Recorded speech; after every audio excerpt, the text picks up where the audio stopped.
how to buy Spotify Premium on iPhone. Hey everyone, welcome back to our channel. In today's video I will guide you on how you can buy Spotify Premium on iPhone, so make sure to watch the video till the very end. If you want to buy Spotify Premium on iPhone, all you have to do is simply open up your Safari browser, because on iPhone it is not actually possible to get the premium from the app. So that's the thing you want to understand. Come to your browser, go to spotify.com and log into the account on which you want to get the premium. Once you log in, it might give you a pop-up to get premium. If it doesn't, then you can also tap the gear icon that you can find here.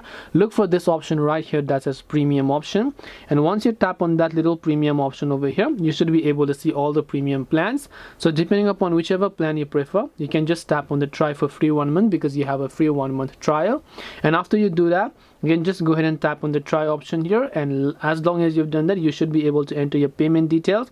Once you enter your payment details, you should be able to go ahead and then basically log in and maybe finish getting Spotify Premium on iPhone.